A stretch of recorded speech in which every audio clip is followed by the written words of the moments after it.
If you're looking at the calendar and you would like to get some new clients in the next 14 days, then you might want to watch this episode. And if you're a consultant or if you trade businesses of expertise, in other words, you offer expertise as what you do for a living, if you help people go from here to there, then this episode is for you. We're going to show you how we help our clients get at least 2 new retainer clients who give them regular income, recurring income every single month. How we help those clients get them in less than 14 days. I'm going to show you on this episode exactly what we do that. And we're going to show you, if you wait till the end, how you can actually build a waiting list of these clients in your business. My name is Russell Pearson, and for the last 30 years I've been working with consultants just like you to help them build their consulting practices.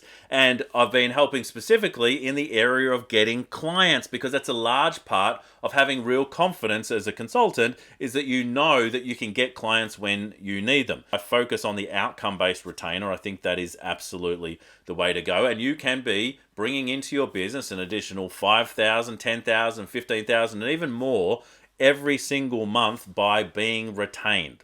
Now, I like the idea of they're retaining your attention. You're thinking about them.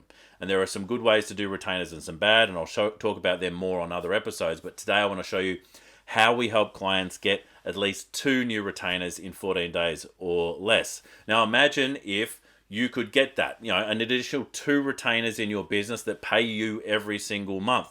What is that going to be worth for you in your practice? It's going to be very individual, because there'll be a certain amount of money that you're receiving for that. Now, if you're just getting started, $5,000 is a good number.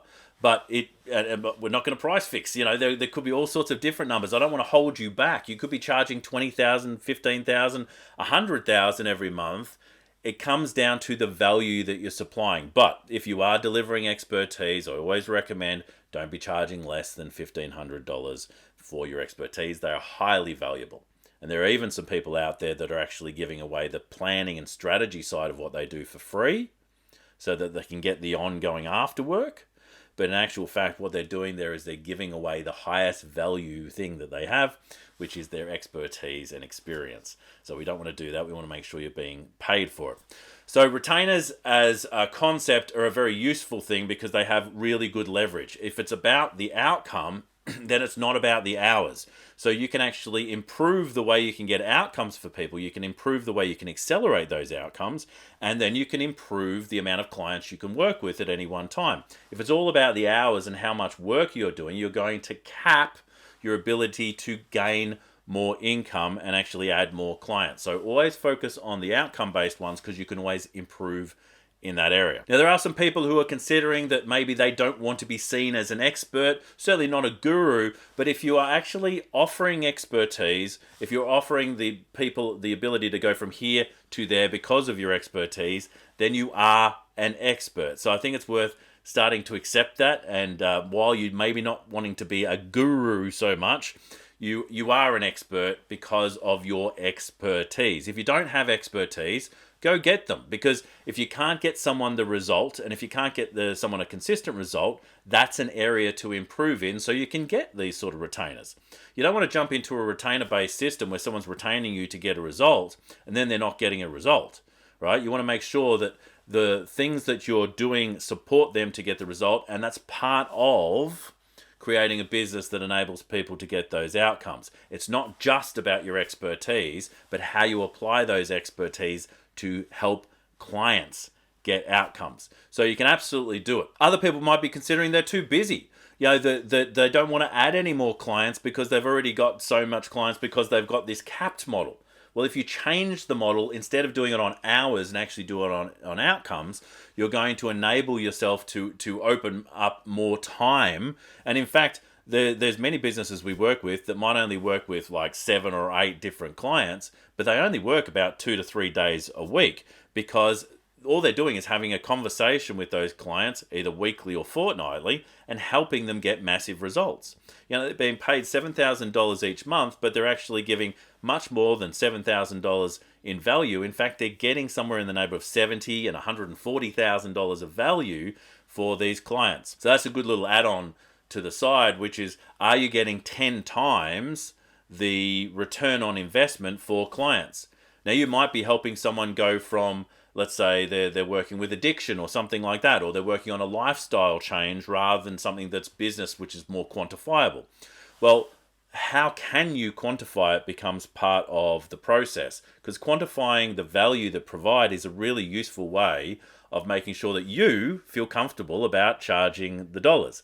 Often it's not about the client, it's actually about you as the consultant to feel comfortable about what you're charging. So I want you to go back and actually have a look, if you are in the lifestyle space, what is the consequence of inaction? What would it cost the client not to do the things that you would help them with, not to take the journey, not to take the steps from where they are to where they want to be? I think you'll probably find that there is a lot of quantifiable value in the consequences of inaction. And you might also be thinking that there are clients that can't afford $5,000 a month.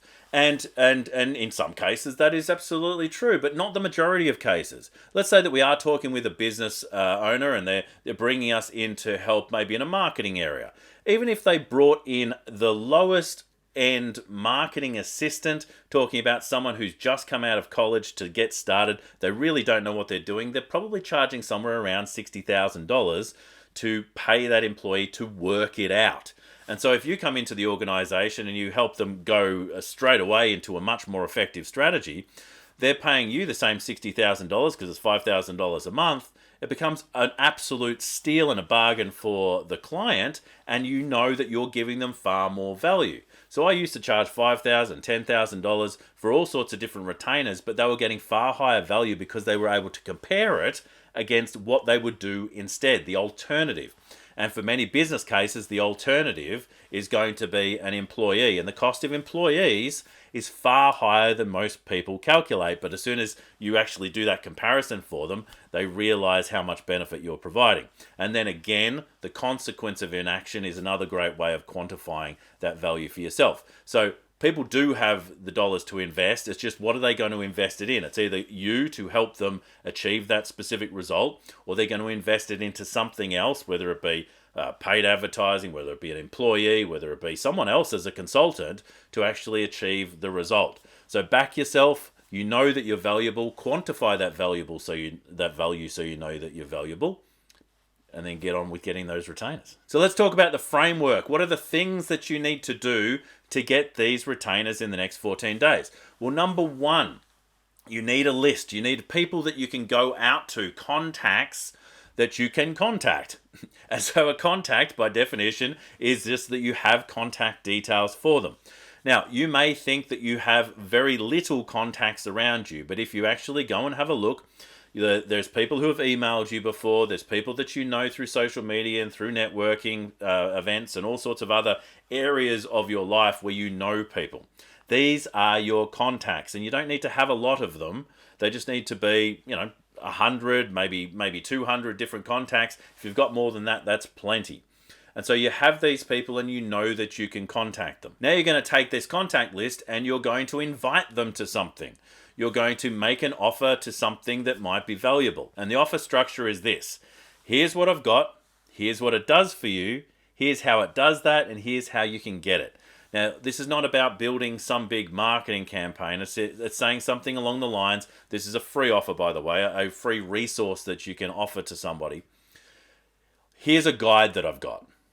It does this thing. What is the thing that it actually does? And ideally, I would aim that thing at being something that you can help people with. So in my world, get new clients. So here's a guide I have that helps you get new clients fast. We show you the 3 methods to do that in a certain period of time. All right, so that's the how. And here's how you get it. Just let me know that you would like a copy. All right. They come back to you and say, yes, I would like a copy. And let's say we sent it out to 200 people. You might get 10 people respond. You might get 20 people respond. You might get 50 people respond. It's going to be different for you, but there'll be some level of response. And if you don't get enough response, go out to a few more people. So that person will come in and respond, and then you will respond back. So we're now in a conversation. Right? This is how we start the process, because a conversation is our point of sale. This is where we actually will make the sale. So number one, we've created a list, a simple list of contact details. We've then gone to that list and said, here's a simple offer. I've got a free resource. Here's something. Would you like a copy? So we don't send it to them. We ask them if we would like it. It's called an expression of interest. They say, yes, I would like it. You say, fantastic, I'll shoot it through. By the way, are you wanting to improve that area? Are you wanting to improve in that area that the free resource is about? And so that's up to you to define what the free resource is about. But as I said before, make it something that you can help them with. So would you like to improve in that area? If the answer is yes, I have an idea. All right, so they respond with yes, I've got an idea. Let's jump on a quick call to see if the idea makes sense. And then what we do is we suggest a 2-call process. One is a 5 to 10 minute call, which is just to see if now is the right time to be actually designing something for them. And then we move to a design call where we design the outcome that they're wanting to achieve, and we design our retainer to go with it. So we do that all together. Now, if you want the details of that, we put it inside the codex, which is inside the Forge Business Program and the Guild. If you're interested to know more about that, just raise your hand and I'll show you how you can get involved. But these are the steps that we do. So we make a list. We make a offer, an expression of interest offer. Would you like a thing? And what I like to do with that, just because probably some of you want the detail, is I don't make the thing until someone says they want it. So just make something simple, like it's a guide, a checklist, a calculator. See if people want it first. And if they don't want it, you don't have to make it. But if they do want it, you can quickly go about making it. Say that I'll get it to you by the end of the week. That's an easy way to respond. And then start the conversation, which is, would you like to improve in that area that the thing was going to help you in? Yes, I would. That's why I wanted it. Well, I've an idea. If you'd like to have a quick conversation, we can jump on a call and see if I can accelerate that for you. Or I've got a quick idea of something that might actually work quite well in your area. Now, the quick idea, you might be thinking, well, what's the idea that I've got? Well, you've got expertise in this. So you're going to have multiple ideas about how they can achieve their result. What you're getting them on the call for is to understand their situation so you can decide which idea do I want to share. Now, the first call, it's called a priority call. And it's not about assessing or selling to them. It's not about making an offer there. It is just about them understanding, is now the right time? And if it is the right time, let's set up a separate time, to actually have that conversation. So list, expression of interest, conversational question, and then the 2-step sales call. Now, that'll actually get people into a design conversation where you can design those retainers. And again, as I said at the start, let's aim that towards outcome-based results. Now, the question is, would you like to know how you can actually do this, not just with 2 people, but how do you do this ongoing? Because if you'd like me to share, I can do that now. We can talk about what are the 3 steps that you can put in place to make sure that you're getting consistent people raising their hands to start those conversations. So the model that I'm referring to is the Select Consulting business model. And it has 3 areas that enable you to actually get much more demand for your services than you have the ability to supply. And that's a positive thing, because then the value of your services goes up. Now, the first step in that is that you've got to make sure that you are outcome expertise focused. So you've got expertise, completely understand that. You've got deep experience, excellent. If you don't have those things, go and get it. Learn how to help take someone from here to there. That's outcome-based expertise. It's about getting the result rather than just being smart and knowing stuff, right?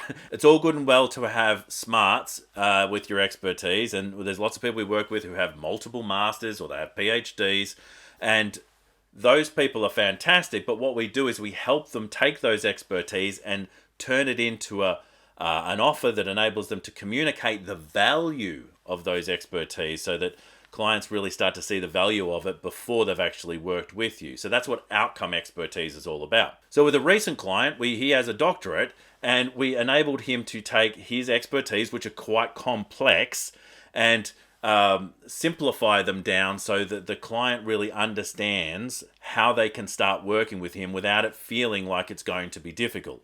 And so that's what the expertise outcome-based stuff is all about. Outcome expertise is about meeting the client where they're at so they can take small steps with you so that you can engage them much easier, and then they can work with you for potentially a lifetime of business. So how do we step into the engagement much easier is number 1. Number two, now that you've got expertise, now that you can communicate it, how can people find you?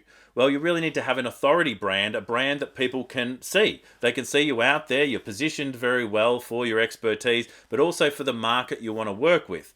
You've got some form of thought leadership, but it's not just about thought leadership, it's about what is it that actually makes you an authority above all the other people in potentially a very, very busy marketplace. Well, the authority brand enables you to stand out above the crowd because of the way that you approach the work that you do and because of the perspective that you share with the client. So we show people how to build an authority brand so that they're seen. Now, once they're seen, how do you go about engaging them? Well, we showed you one way on this call about how to actually engage those retainers, but how do you build a system to have it ongoing? Well, we have a system called the Codex, and the Codex is about creating contacts, moving them into opportunities, doing design with them so that we're actually designing the engagement together, which means that they're much more likely to say yes, and then also the process of enrolling them, which is the E.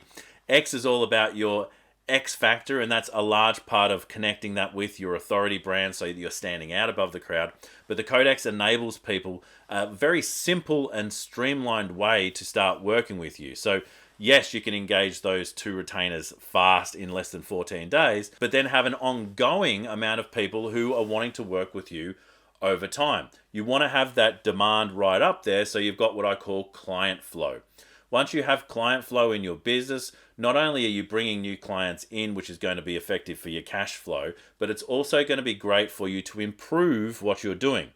There are consultants out there who are sitting on the same 5 clients they've been working with for the last 7 years, and they're proud of that fact.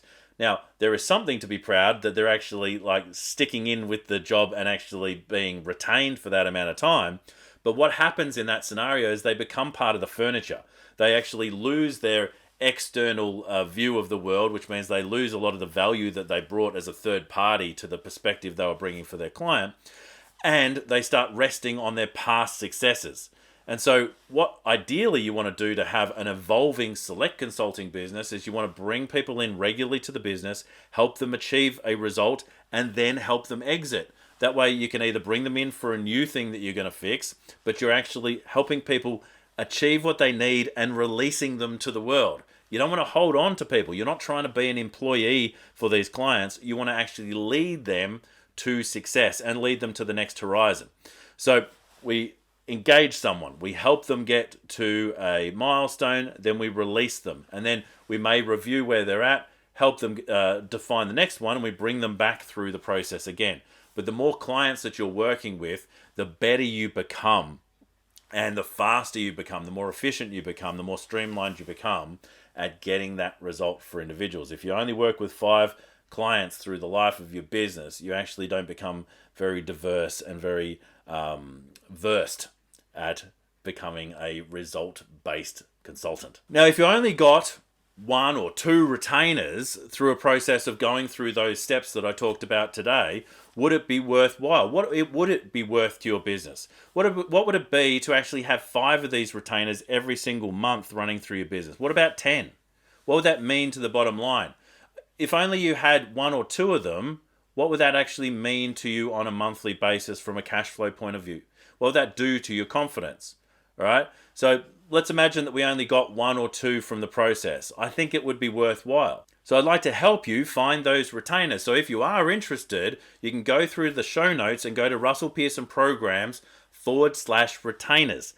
There you'll find a calendar and you can book a 15-minute call with me so I can show you specifically how to apply today's steps to your business. That way you can speed up your way of getting retainers fast. So if you're interested in doing that, go and click on the link right now, book a time that suits you, and I will see you on the call. If you're not interested in that, I wish you the absolute best of luck. Make sure you go to russellpearsonprograms.com anyway to download the free resource and check back in with it from time to time because we do update it on a regular basis. This is episode number 103 of the Your Consulting Business podcast. My name's Russell Pearson. Until next time, stay passionate and I will catch you on the next one. Bye for now.